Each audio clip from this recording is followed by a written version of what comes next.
नमस्कार साथियों, सार्थक पैर बदलाव हमसे में पुनः एक बार आप लोगों का स्वागत है। और मध्य प्रदेश लोक सेवा आयोग आईएएस प्रारंभिक परीक्षा, मुख्य परीक्षा, यूजीसी नेट, सेट एवं विभिन्न प्रतियोगिता परीक्षाओं के लिए जो महत्वपूर्ण कंटेंट है और वो है भारत में शिक्षा। इससे पहला जो वीडियो था वो प्राचीन भारत में शिक्षा पद्धति संबंधित था और अभी हम लेके आए हैं आधुनिक भारत में शिक्षा का विकास। आधुनिक भारत में शिक्षा का विकास। हमारे चैनल को लाइक कीजिए, शेयर कीजिए, सब्सक्राइब कीजिए ताकि अगला वीडियो भी समय पर आपको प्राप्त हो सके। तो हम बात कर रहे हैं 1778 आधुनिक भारत में शिक्षा का विकास। उससे पहले हम देखते हैं अधिगम के 4 आधार स्तंभ। अधिगम के 4 आधार स्तंभ। अधिगम का अर्थ होता है शिक्षा, सीखना, सीखना। अधिगम का अर्थ होता है सीखना, लर्निंग।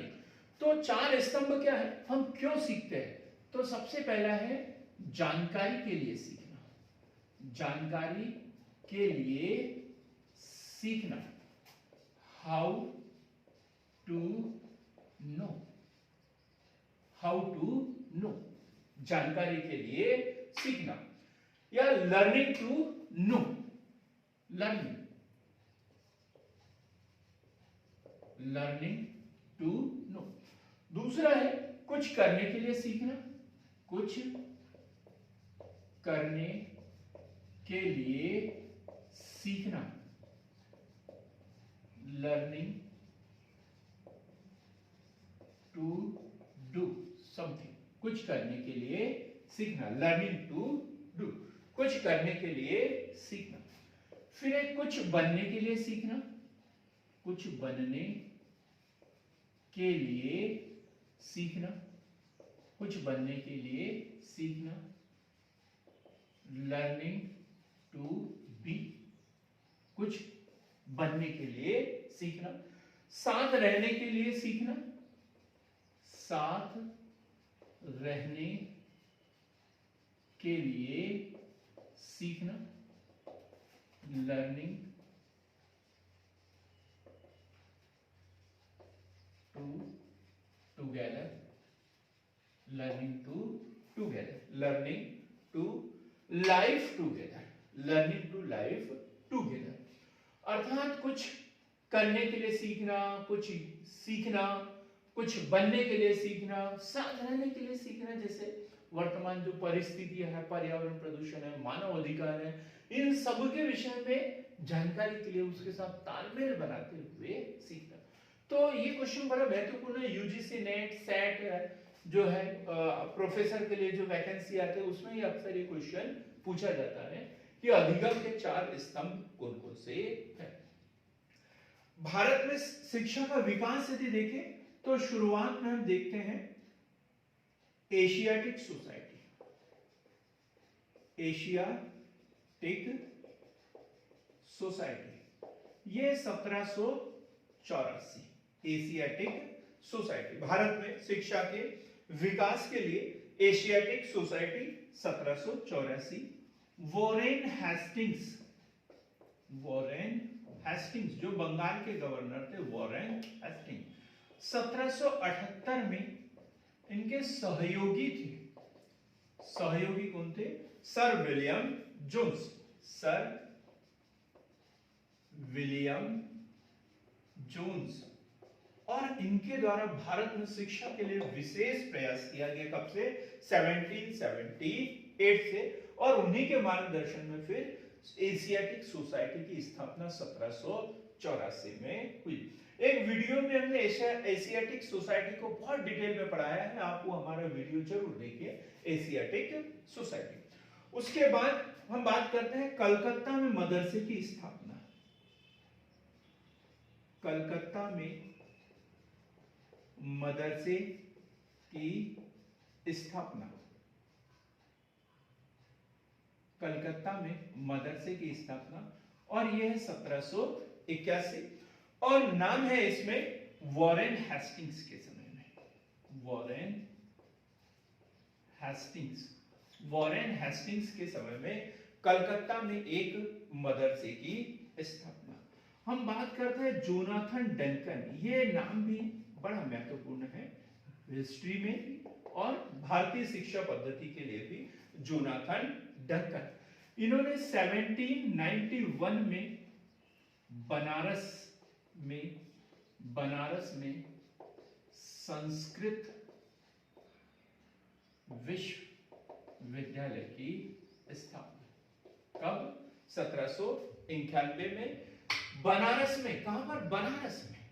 ठीक है, संस्कृत विश्वविद्यालय की स्थापना। एक नाम आता है चार्ल्स ग्रांट, शायद आप लोगों ने पढ़ा, न पढ़ा हो तो आप पढ़ ले। चार्ल्स ग्रांट भारत में आधुनिक शिक्षा का जन्मदाता। चार्ल्स ग्रांट को क्या कहा जाता है? भारत में आधुनिक शिक्षा का जन्मदाता। आधुनिक शिक्षा का जन्मदाता। अब हम बात करेंगे fort William college. Fort William college.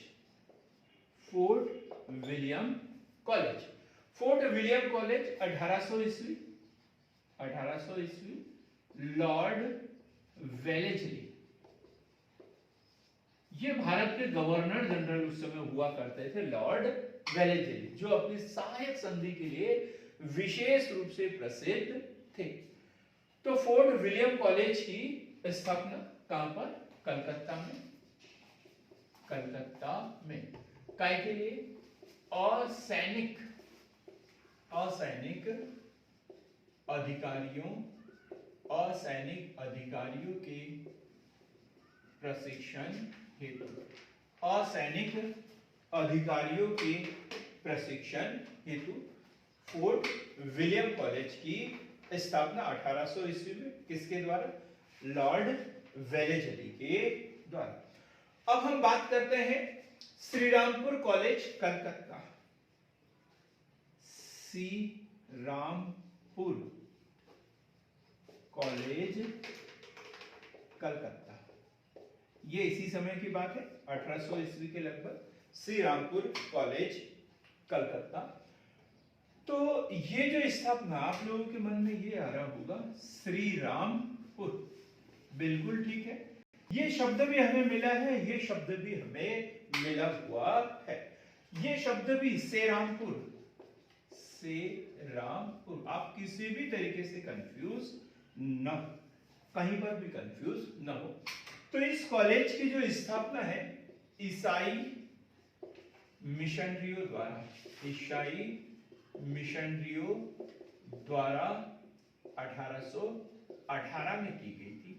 1818 में कलकत्ता के पास में की गई थी और 1829 में इसे विश्वविद्यालय का दर्जा, 1829 में विश्वविद्यालय का दर्जा दिया गया। 1818 में इसे विश्वविद्यालय का दर्जा दिया गया। यदि एक सीधा सा क्वेश्चन बनता है, विश्व का सबसे प्राचीन विश्वविद्यालय, तो वो है तक्षशिला विश्वविद्यालय। वर्तमान में भारत में स्थित जो सबसे प्राचीन विश्वविद्यालय तो सीधा सा है, कौन सा? नालंदा विश्वविद्यालय। वर्तमान में भारत में स्थित सबसे प्राचीन विश्वविद्यालय जो आज भी कार्यरत है तो वह सेरामपुर कॉलेज। आज भी ये विश्वविद्यालय कार्यरत है। ठीक, क्लियर होगी बात। अब हम बात करते हैं 1813 का चार्टर एक्ट। 1813 का चार्टर एक्ट। तो 1813 का चार्टर एक्ट, और इसमें यह प्रावधान किया गया था कि सरकार जो है प्रतिवर्ष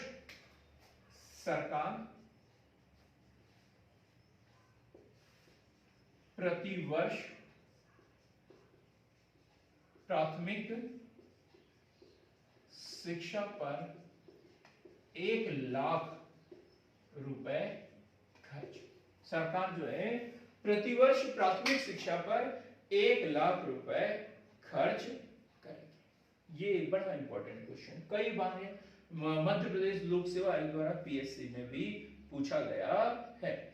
और इसी के बाद में 1820 में बिशप कॉलेज की स्थापना। 1820 डेविड हेयर के सहयोग से बिशप कॉलेज की स्थापना।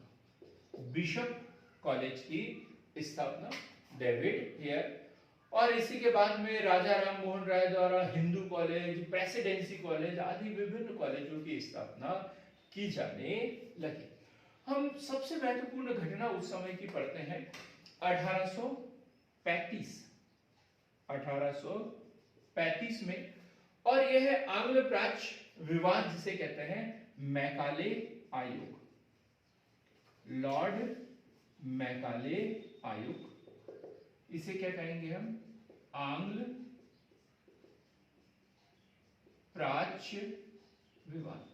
प्राच्य मतलब प्राचीन भारतीय भाषा जो संस्कृत वगैरह थी, और आंग्ल मतलब अंग्रेजी भाषा। ये विवाद था जब ये कमीशन गठित हुआ 1835 में मैकाले आयोग। तो कुछ ऐसे सदस्य थे जो मैकाले जो थे वो अंग्रेजी शिक्षा पद्धति के समर्थक थे, लेकिन एच प्रिंसेस और एच विल्सन, एच प्रिंसेस और एच विल्सन ये प्राचीन भारतीय भाषा में शिक्षा पद्धति देने के समर्थन में थे। और यहीं पर यह विवाद शुरू हो गया। कब? 1835 ईस्वी में। लॉर्ड मैकाले का बड़ा अच्छा कथन था, ये कई बार एग्जाम में पूछा जाता है कि एक अच्छी यूरोप की लाइब्रेरी के किसी एक भाग में रखा हुआ जो संपूर्ण साहित्य है, संपूर्ण अरब एवं भारतीय साहित्य से भी श्रेष्ठ है। मतलब संपूर्ण भारतीय और अरब साहित्य की तुलना उन्होंने एक ब्रिटेन की अच्छी लाइब्रेरी के एक कोने में रखे गए साहित्य से की गई थी। ये एक बड़ा महत्वपूर्ण क्वेश्चन कथन है जो एग्जाम में पूछा जाता है। इस कथन में यह भी कहा गया किसी एक उच्च या मध्यम वर्ग के छोटे वर्ग को शिक्षित करना। अंग्रेजों की जो शिक्षा पद्धति थी ये फूट डालो और शासन करो की नीति पर स्पष्ट आधारित थी। वो भारतीय जो लोगों को ऐसे तैयार करना चाहती थी कि जो रंग से और खून से तो भारतीय हो लेकिन विचारों से वो अंग्रेज हो। क्या? किसी एक उच्च व मध्यम वर्ग के छोटे हिस्से को शिक्षित करना। इसके पीछे उद्देश्य क्या था? किसी एक उच्च व मध्यम वर्ग के छोटे हिस्से को शिक्षित करना जो रंग एवं खून से भारतीय हो किंतु विचारों से पूर्ण रूप से अंग्रेज हो। ये क्वेश्चन भी बनता है जब 1835 का जो मैकाले आयोग आया तो उसका गठन किसके द्वारा किया गया? तो लॉर्ड विलियम बेंटिक के द्वारा किया गया था। किसके द्वारा? Lord William Bentinck. Lord William Bentinck जो है उस समय भारत के गवर्नर जनरल हुआ करते थे और उन्होंने भारतीय शिक्षा पद्धति पर विचार विमर्श करने के लिए मैकाले आयोग का गठन किया गया था। अब हम बात करते हैं चार्ल्स वुड का डिस्पैच। 1854 में चार्ल्स वुड डिस्पैच, जिसे क्या कहते हैं? भारतीय शिक्षा का मैग्ना कार्टा। क्या कहते हैं जिसे? भारतीय शिक्षा का मैग्ना कार्टा। भारतीय शिक्षा का Magna carta, Charles Wood dispatch.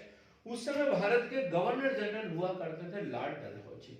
तो लॉर्ड डलहौजी के नेतृत्व में ये हुआ था। इसे भारतीय शिक्षा का मैग्ना कार्टा कहते हैं। और इस आयोग ने सीधा सा बोला था कि जो प्राथमिक शिक्षा है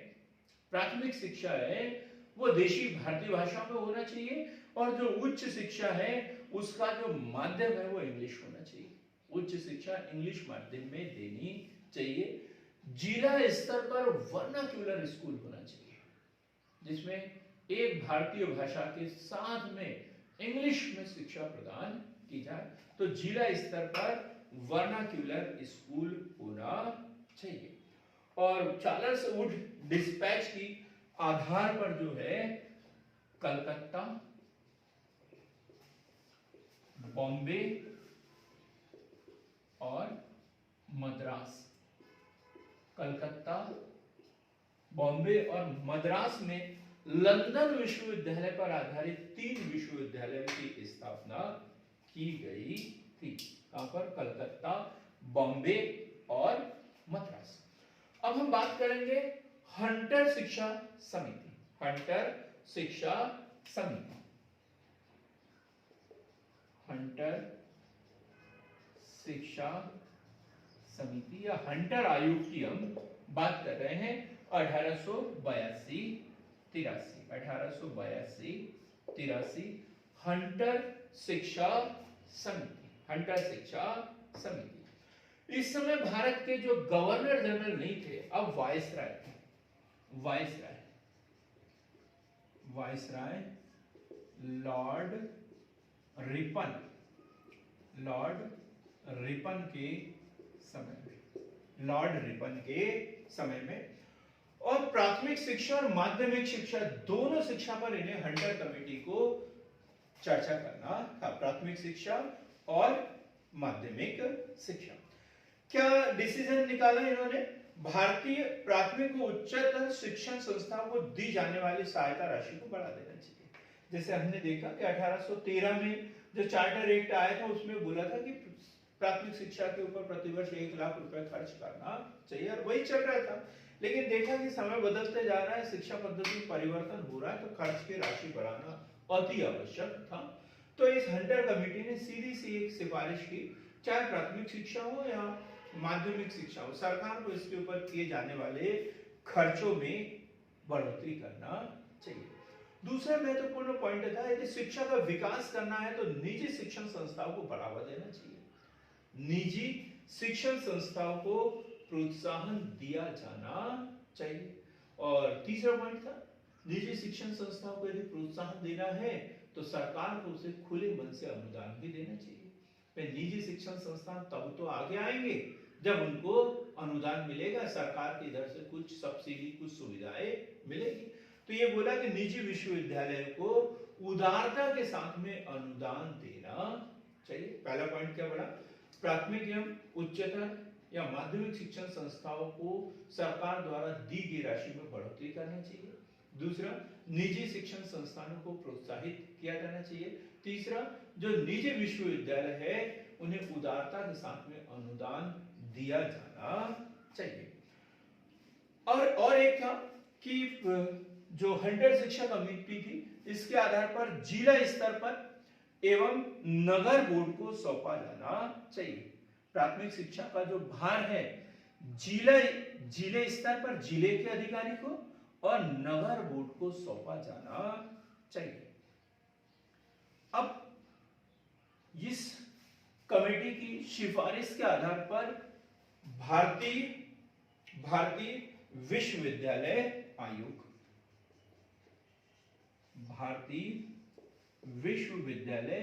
यहां पर भी कंफ्यूज हो जाते हैं। हम 1902 की बात कर रहे हैं, विश्वविद्यालय अधिनियम की बात नहीं कर रहे हैं, विश्वविद्यालय आयोग की बात कर रहे हैं, जो 1902 में आया था। और इसके अध्यक्ष थे सर थॉमस रैली। कहीं रैले मिलेगा, कहीं रैली मिलेगा हिंदी में, इंग्लिश में तो रैली ही होता है, REY लिखा हुआ होगा, रेल। तो 1902, 27 जनवरी 1902 और 2 सदस्य थे इसमें, ये तो अध्यक्ष हो गया, और 2 सदस्य थे।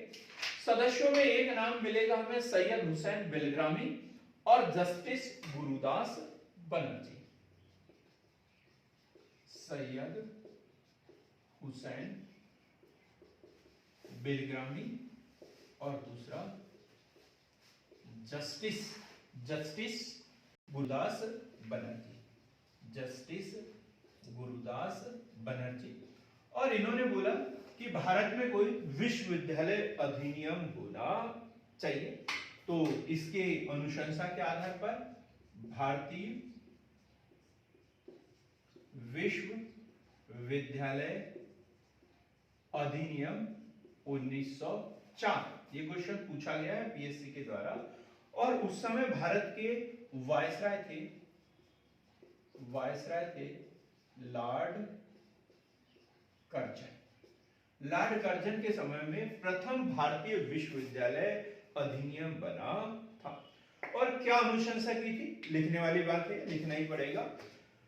तो अध्ययन, विश्वविद्यालय में अध्ययन व शोध के लिए प्राध्यापकों एवं व्याख्याताओं की नियुक्ति की जाना चाहिए। सिर्फ विश्वविद्यालय खोलने से काम नहीं चलेगा, वहां प्रशिक्षित व्याख्याता होना चाहिए, प्रोफेसर होना चाहिए। तो सीधी सी बात उन्होंने की थी कि विश्वविद्यालय में अध्ययन एवं शोध के लिए प्राध्यापकों एवं व्याख्याताओं की नियुक्ति की जाना चाहिए। इस विश्वविद्यालय की व्यवस्था के लिए एक समिति बनाई जाए, विश्वविद्यालय की व्यवस्था के लिए एक समिति बनाई जाए जिसमें कम से कम 50 सदस्य और अधिकतम 100 सदस्य हो सकते हैं। विश्वविद्यालय की व्यवस्था के लिए एक समिति का गठन किया जाए जिसमें कम से कम 50 सदस्य और अधिकतम 100 सदस्य हो सकते हैं। इन सदस्यों का मनोनयन जो है वो 6 वर्ष के लिए किया जाए। जो 50 सदस्य हो या 100 हो, इनके बीच में होंगे, तो इनका जो मनोनयन होता है वो 6 वर्षों के लिए किया जाए। 6 वर्षों के लिए इनका चयन किया जाए। और जो महत्वपूर्ण विश्वविद्यालय जो मद्रास विश्वविद्यालय के तर्ज पर स्थापित किए गए थे, कौन कौन से, कलकत्ता, बॉम्बे और मद्रास, ये 3 विश्वविद्यालयों से ही कम से कम 15 से 20 सदस्य होना चाहिए। इन 3 विश्वविद्यालयों से ही अधिक से अधिक सदस्य लेना चाहिए। बात क्लियर हो गई। अब इसके बाद हम देखेंगे सैंडलर आयोग 1917-18। सैंडलर आयोग 1917-18।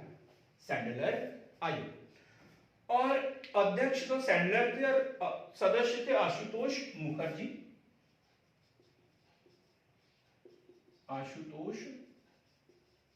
मुखर्जी, अध्यक्ष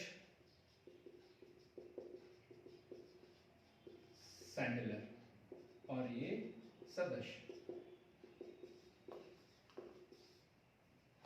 सदस्यों में दूसरे सदस्य जियाउद्दीन अहमद।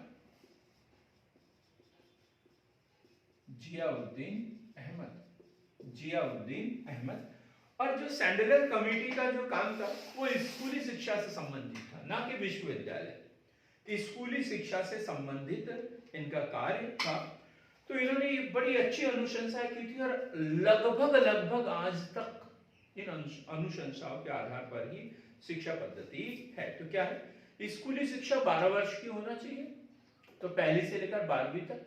अब हमने नए कॉन्सेप्ट, नई शिक्षा नीति के अंतर्गत नर्सरी वगैरह जोड़ा है उसमें, नहीं तो पहले 12 वर्ष तक। ठीक, तो स्कूली शिक्षा 12 वर्ष तक की होना चाहिए, 12 वर्ष की आयु तक होना चाहिए। कॉलेज जो है हायर सेकेंडरी के बाद होना चाहिए, 12वीं के बाद कॉलेज होना चाहिए, ना कि हाई स्कूल के बाद। कॉलेज हायर सेकेंडरी के बाद होना चाहिए, न कि हाई स्कूल के बाद। स्नातक का पाठ्यक्रम 3 वर्ष का होना चाहिए, जैसे अभी तक था, फर्स्ट ईयर, सेकेंड ईयर और फाइनल। तो स्नातक स्तर का पाठ्यक्रम 3 वर्ष का होना चाहिए। और कलकत्ता विश्वविद्यालय का भार कम करने के लिए ढाका में भी एक एकल विश्वविद्यालय स्थापित होना चाहिए। कलकत्ता के भार को कम करने के लिए ढाका में भी एकल विश्वविद्यालय होना चाहिए। यह क्वेश्चन बनता है कि ढाका में एकल विश्वविद्यालय स्थापित करने की अनुशंसा किस समिति द्वारा की गई थी, तो वो है सैंडलर कमीशन के द्वारा। अब हम पढ़ेंगे हार्टोग कमीशन, हार्टोग समिति 1929, हार्टोग कमीशन 1929। CABE एक ही अनुशंसा इनकी, CABE केंद्रीय शिक्षा सलाहकार बोर्ड, केंद्रीय शिक्षा सलाहकार बोर्ड की स्थापना की बात इन्होंने की थी। केंद्रीय शिक्षा सलाहकार बोर्ड CAB की स्थापना की बात की थी। कब की थी? 1929 में, और वास्तव में CAB की स्थापना 1935 में कर दी गई। दो क्वेश्चन है यहाँ पे। CAB की स्थापना की अनुशंसा किसने? हार्टोग समिति ने। कब? 1929 में। स्थापना कब की गई? 1935 में। और यदि देखिए हार्टोग समिति ने क्या बोला था? प्राथमिक शिक्षा के मानकों पर बल, प्राथमिक शिक्षा के मानकों पर बल। और जहां पहले ये बोला था कि हमने देखा कि भारतीय शिक्षा का मैग्ना कार्टा जो हमने 1854 का पढ़ा था, भारतीय शिक्षा का मैग्ना कार्टा या चार्ल्स वुड का डिस्पैच। उन्होंने बोला था कि प्राथमिक शिक्षा जो है देसी भाषाओं में होना चाहिए और उच्च शिक्षा जो है वो वर्नाक्यूलर स्कूलों में होना चाहिए जो जिला स्तर पे होंगे। लेकिन यहाँ क्या बोला इन्होंने? ग्रामीण क्षेत्रों के बच्चे जो वर्नाक्यूलर स्कूलों से पास हुए हैं उनको कॉलेज में प्रवेश न दिया जाए, बल्कि उन्हें व्यावसायिक प्रशिक्षण दिया जाए। क्या बोला?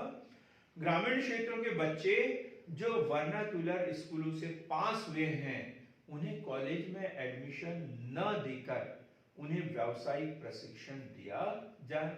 और जो ITI वगैरह का कॉन्सेप्ट है उस समय से हमारे सामने आया। अब मूल शिक्षा की वर्धा योजना, मूल शिक्षा की वर्धा योजना 1944। मूल शिक्षा की वर्धा योजना, बेसिक शिक्षा, मूल शिक्षा। अब ये 1944 1937 ये गांधी जी की वर्धा योजना जो है बेसिक शिक्षा पद्धति जो है करके सीखने पर आधारित जो शिक्षा पद्धति है, बुनियादी शिक्षा भी इसे कहा जाता है। इसकी योजना हरिजन पत्रिका में प्रकाशित हुई थी। याद रखना, हरिजन पत्रिका में प्रकाशन, हरिजन पत्रिका में प्रकाशित हुई थी। तो मूल शिक्षा की जो वर्धा योजना है 1937 में, वर्धा योजना जिसे कहते हैं, वो हरिजन पत्रिका में प्रकाशित हुई थी। और इस समिति के अध्यक्ष, सब लोग कंफ्यूज हो गए होंगे कि गांधी जी थे। नहीं जी, इस समिति के जो अध्यक्ष थे वो थे जाकिर हुसैन साहब। वो थे जाकिर हुसैन साहब। वर्धा योजना जो है जाकिर हुसैन साहब की अध्यक्षता वाली समिति ने इसे प्रस्तुत किया था। तो शर्त वही है, करके सीखने पर आधारित बात है। तो हस्त उत्पादन कार्य योजना पर बल, हस्त उत्पादन कार्य योजना पर बल। मातृभाषा में शिक्षा 7 वर्षों तक, मातृभाषा में 7 वर्षों तक अध्यापन कराना चाहिए। अध्यापकों का प्रशिक्षण पर्यवेक्षण पर विशेष बल देने की बात भी उन्होंने की थी। अब हम बात करते हैं सप्रू समिति। सप्रू समिति यह 1934, सप्रू समिति 1934। उस समय संयुक्त प्रांत की बात करें जो वर्तमान में बिहार, उत्तर प्रदेश वगैरह है, अवध वगैरह, तो वो संयुक्त प्रांत, संयुक्त प्रांत में क्या हो रहा था? बेरोजगारी लगातार बढ़ती जा रही थी। तो भी यहाँ पर बेरोजगारी क्यों बढ़ रही है, ये जानकारी प्राप्त करने के लिए सप्रू समिति का गठन किया था।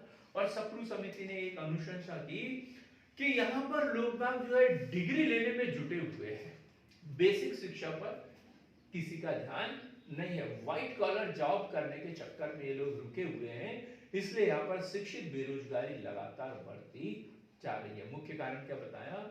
यहाँ के लोग डिग्री एकत्रित करने में लगे हुए हैं। अब हम पढ़ेंगे शिक्षा का सार्जेंट योजना, शिक्षा की सार्जेंट योजना, शिक्षा की सार्जेंट योजना। और यह है 1944 सार्जेंट योजना केंद्रीय शिक्षण मंत्रालय द्वारा बनाई गई थी।